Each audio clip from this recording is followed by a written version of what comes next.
Hello, my name is Elizabeth Schriefer, and we're here today for a recording of our distance learning presentation done for the ERP Training SIG as a part of Quest 2020.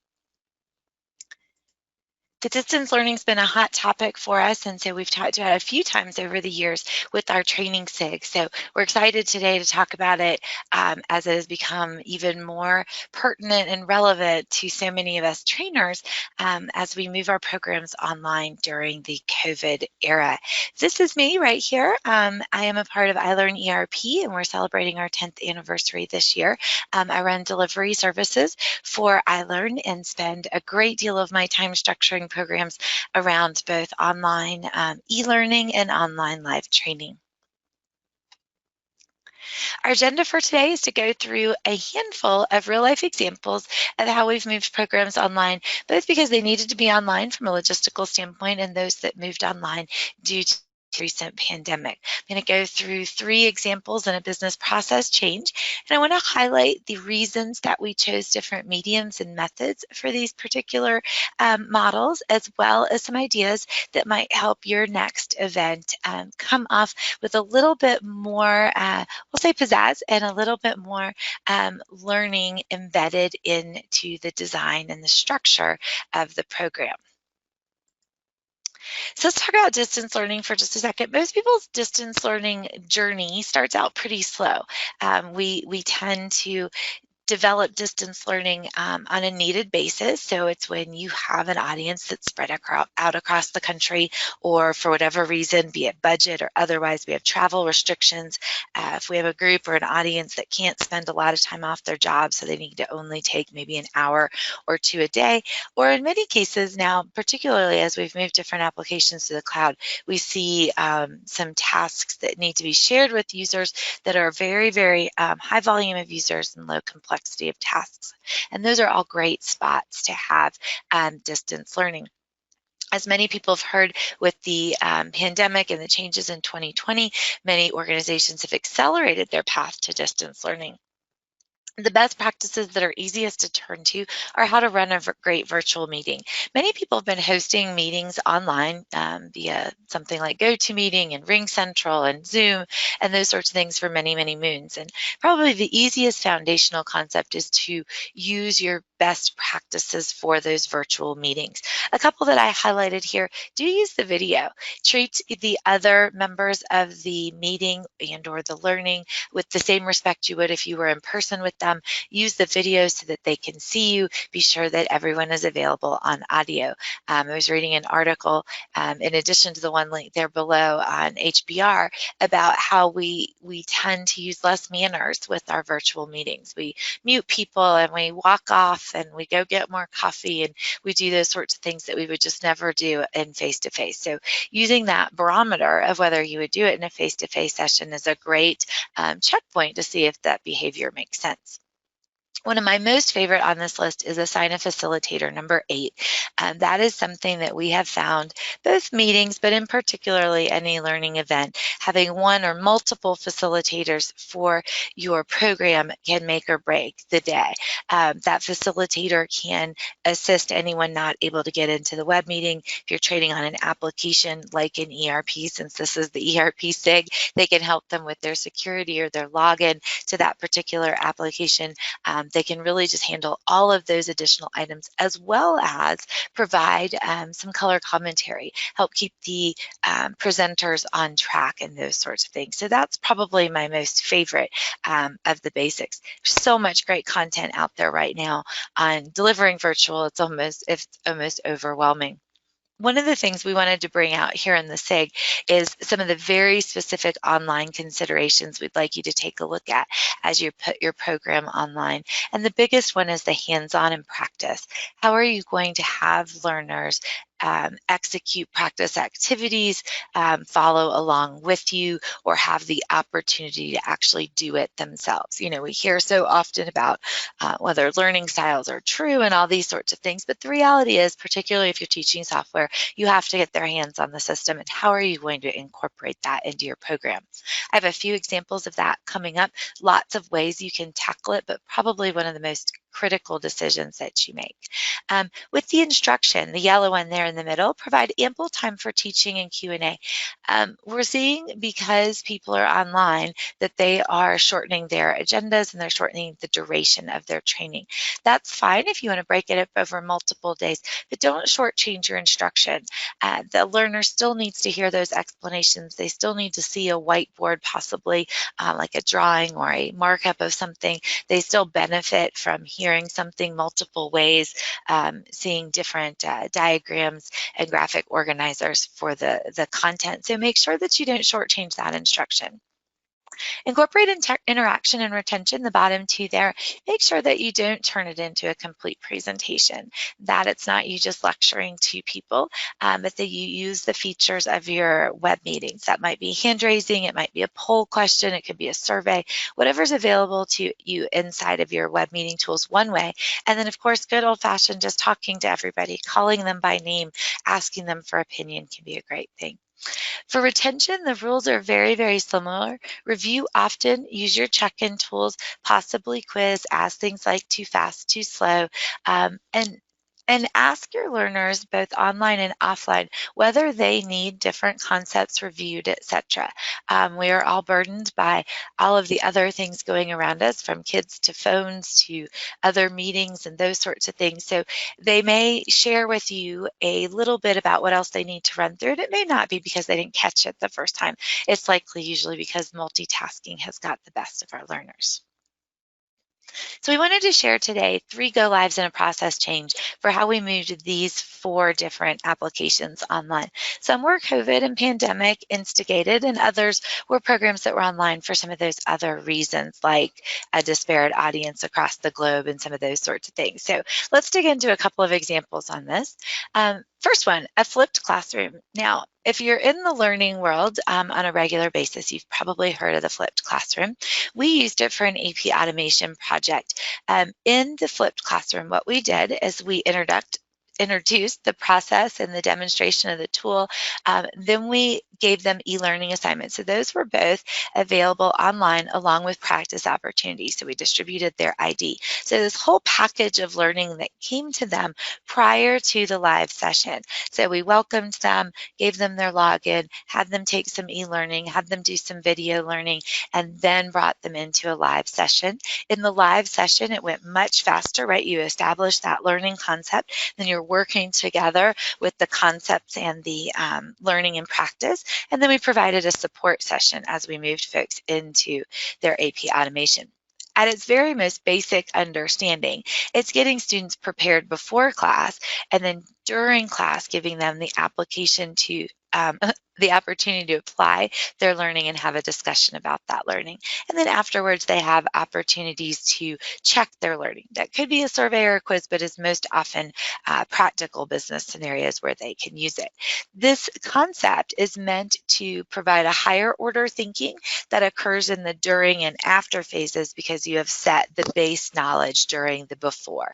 It's also, in all practicality in the business world, a way to save time and getting everyone to take those pre-learning courses and content, get on the same page, start using the same vocabulary before you're spending live and in-person time. So for this, that first person there, we did vary some times where we did the introduction in person. So that was a webinar often cases, but we also have a recording of it. So step 1 there, the introduction of the process and the demo of the tool, sometimes in person, sometimes the recording. Then we have the individual online, you see, with the e-learning assignments and the practice opportunities. The course, again, was on AP automation. There's what it was made up of, a little bit by the numbers here. So 8 job aids, 6 videos that covered those. The e-learning had 5 practice tutorials, and of course we had webinars and FAQs and other types. So it was housed in our learning management system, which folks were familiar with how to get to, and they were able to walk through it, stop, start, come back, etc., as you would expect in an LMS. With that flipped classroom, with the AP automation, you'll see those first 3 steps already there, and then our last 2 two steps. The live session, interestingly, after doing those first three, people came to the live session already ready with their problems and questions. And so that was a great way to kind of dive in, knowing that they'd already had all this base level of understanding. And then the support sessions were really where we saw them move from kind of consuming that content into the transfer of the application on the job. So that was pretty exciting. Lots of best practices and tips we can weave in through here, but the model in and of itself is a great way to move your learning online in a situation such as one where you have disparate rollout and varied users. So next up with live distance learning, this is actually an ERP implementation, and we had a couple of situations where the entire program was moved online due to the pandemic. This was one of them. In this, we already had a very strong communications program. It continued. We actually resent some prior communications, spruced them up with new graphics. So we found communications to be a big key. We also did pre-learning. Again, it was an element already built into our program, but we relied on it much heavier when we knew we were going to online learning. So we asked that. The chart of accounts, the account structure videos, and basics courses were done prior to coming to class. Our classes included hands-on workshops. Sometimes they were incorporated in the session, and sometimes we held a separate practice session. So talk about those here in a second, but a few different types of hands-on. We separated out things that were knowledge, concepts, and inquiry only into separate sessions, which helped us segregate our audience. And then we did recordings, not from the web sessions. Those weren't clean enough to use, but we did micro-learning recordings of key topics with high volume user populations, and we published those out as support to the various presentations. We often heard from our learners that they were burdened not only with our training, but with job role changes due to furloughs and layoffs and things like that. So a lot of added stress going on during this time. We did update that Go Live training plan, as I mentioned, to move it entirely online. The learner sharing of screens, that bottom comment there, was probably the biggest success. Most of this I've talked about. We focused on short sessions, multiple sessions, so that we caught lots of people. But the big one was turning the controls over to our learners and making sure that it wasn't just us presenting, that we had learners and SMEs and different business analysts doing the sharing of their own screen, so that they could walk us through what they were seeing at their pace. You'll find the cadence quite different for a new learner than somebody who's demoing, and that was a huge win for everyone. The students liked hearing from their peers. It gave opportunity for trial and error that doesn't naturally come when an instructor is doing it. So that was kind of our big piece there. Certainly the logistics played a big piece of our schedule. I have our schedule coming up here in just a second, but these were our practice methods. Integrated practice into the longer session, instruction plus separate practice for different opportunities, and then a traditional webinar with a video and a QRC support where the student had to be independent with their practice. We found the most success with the integrated practice, the first one. Second, with the separate practice where they dial back in and join us, and the least with where folks had to go out and perform an exercise in a live environment without any instructor directly talking to them. Interestingly, we did actually have a support line available during all of these hours, but it still didn't get as many great reviews as those first two options did. So I'd encourage a lot of integrated practice and then practice opportunities that are for the individual. So focusing on those two really helped our program. For our logistics, some other pieces that came to mind, just bringing it to the practical component. We used multiple presenters just to mix up various sessions. That was one thing. Changing the voice is quite nice. We recorded every session for two purposes. It did provide us with some opportunities for folks to watch those if they truly needed to. It also gave our instructors a chance to listen to themselves, to understand what they were doing well, what they could improve on, where we were getting feedback on how we could better our presentation. So that was nice. We used an electronic survey and we used our webcams. Those were two pieces that got mixed reviews from our audiences. But the electronic survey, we used, just a survey tool to get out some survey questions out to audiences at different points throughout the program and collect some feedback. And then we used our webcam only for the introductions, and that was something we got from those surveys, was that we didn't need to be seeing each other for a long 3 or 4 hour period, which was very rare that we were on for that long anyway. So we turned a focus to only using webcams for the very beginning, so people could put the so-called face with a name, and then we moved into our content. And when we wanted to focus on the software or a diagram, business process flow, etc., we certainly made sure that those webcams were off and not distracting. So a couple of notes about the practicality of the lab. Make sure that you do set the stage if you are going to run a lab or a non-integrated session, meaning you're hosting a practice session for learners. They might come from different walks of the business, different job roles, different starting points. So you make sure you set some rules for that. Make sure that you seek information about what they're trying to accomplish in the practice session. They may have come for different reasons. They may be logging in and off depending on how open your line is. Make sure that if it is a practice/lab session, that they're the ones sharing their screen unless you want to demo something to help solve an issue. Mostly we want to be looking at learner screens. And then keep the audio line open. I've seen a lot of instructors lately using the default setting on many web tools, which mutes the entire audience. If at all possible, leave that audio on. It's somewhat of an unnatural act to mute and unmute yourself every time you want to talk. And if you've muted the entire audience, you've essentially said to them, I'll decide when you can speak in this session. So the more open you can make those lines of communication, the better it will be. The last piece to this, and this comes from one of our trainers, is to make sure that you follow the end-to-end process if you have a complex business process that you're working through. Part of the reason for that is a data reason. Very simplistically, starting at the beginning allows you to create something, maybe an order, a transfer, etc., and follow it all the way through your process. The other reason is that it brings that cohesiveness for the learner. So they might have a question on step 4, but doing steps 1, 2, and 3 are a great review. It establishes the best practices, clean data, etc., like we were just talking about, and then you can really troubleshoot into that step 4 while they're having issues. So just a few ground rules for us on practice labs. There was our schedule. You can kind of see practice was sometimes set up separately in those different pink lines for Q&A and practice. Those were for some of our larger sessions. Other ones, you can just see there was different ways of grouping things. By moving on to the web, we had a much more of this Tetris-looking version because everything was down to, from about 90 minutes to 3 hours was the longest we scheduled anything. So by doing that, you end up with sessions that have lots of part 1s and part 2s. And that can be a little bit difficult when you're teaching a complex topic. So next up, this is our third project here, our live and distance learning on an ERP upgrade. So this customer had been live on their ERP for many, many years.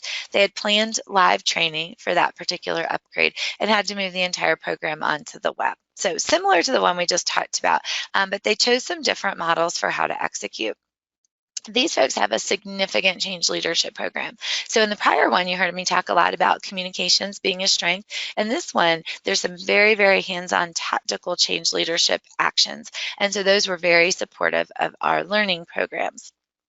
The learning had been departmentalized, so there was a lead for the learning in every one of the departments, and it was matched up with a trainer, not necessarily one trainer per, but matched up with a trainer. And then, of course, there were SMEs and consultants in each of these groups as well.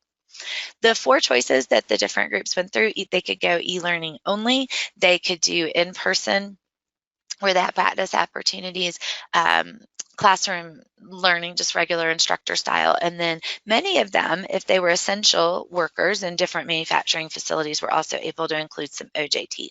Then, of course, we had the web delivery plus practice and the web delivery plus e-learning. Most of this was all train the trainer as well. So materials were built by consultants and SMEs and different folks, and then they rolled them out via train the trainer model.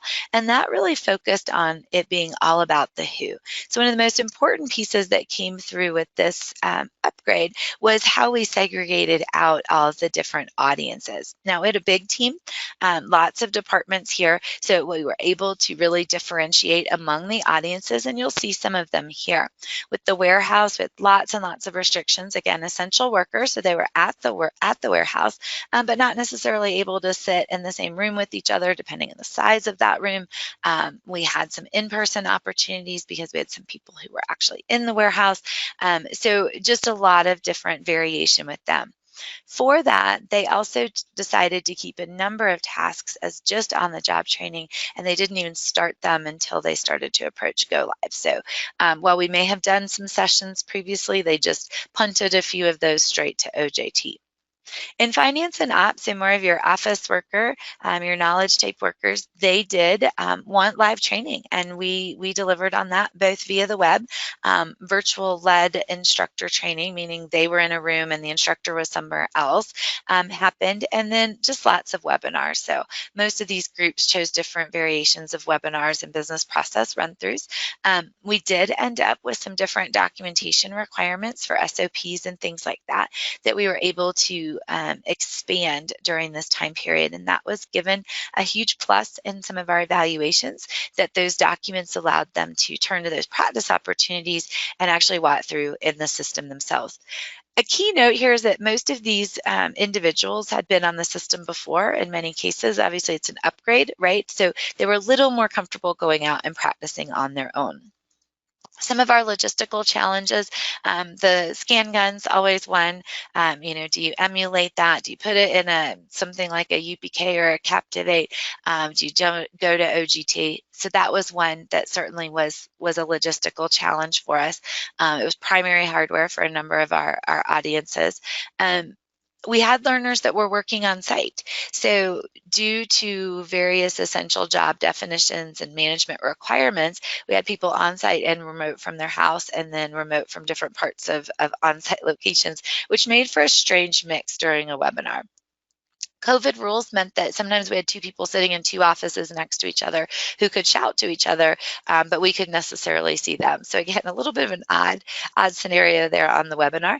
And then on the e-learning, getting that to folks in the format that we wanted them to use in direct relation to our online course was a little bit hard. The courses were published a little bit bigger than we were teaching, so we had to work through some logistical challenges there. This is what our Train the Trainer program looked like. This is deemed one of kind of the bigger successes that people really liked or felt like was helpful to them. We did some adult learning with them.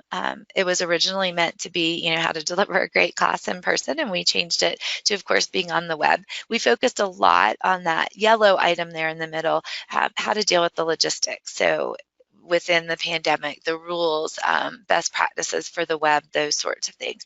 And of course, we had deliverables and attendance requirements and things like that. One of the things that's not on here in this Train the Trainer model was just the fact that many of the professional outside trainers and SMEs joined these trainers. They were not as comfortable delivering on their own, and particularly not interested in delivering on the web. So there was a lot of active support. Everyone from the PMs and the change leadership to the trainers to the consultants, there was always support, that facilitator role identified for each one of these workshops. All right, so next up is our blended option. This was one that we did for pay stub access. This was always meant to be online. This wasn't pandemic driven, but has a lot of good parallels for things that you might have been doing online that now, might have been doing in person that now you need to do online. So this is a pretty simple function, get your pay stub. It had a lot of surrounding or peripheral issues around logins.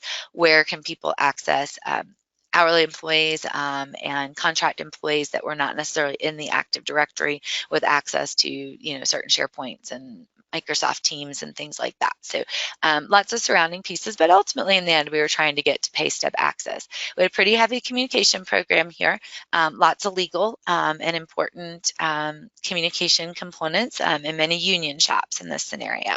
The HR manager was given a toolkit and education kind of in a train the trainer model so that they could be local feet on the street support. Quick start, job aids, those sorts of things, all available both in printed copy. The HR manager locally made printed copies and had those available in different locations, well, of course, online. We held live training options. Oddly, not very many people came. We didn't really expect them to, but the HR managers came over time and time again and almost started using it as a support call. And we would walk through different people's scenarios. Of course, it's a pay stub access, so we were using fake data. We weren't demoing or sharing the screens like I was speaking to before. We also did some quick e-learning. So we're talking a minute. Hey, play this little video to tell you how to go get your pay stub. And those were very, very popular. All right. So with that, we're going to wrap up this section for today. So that was 3 projects and a process change.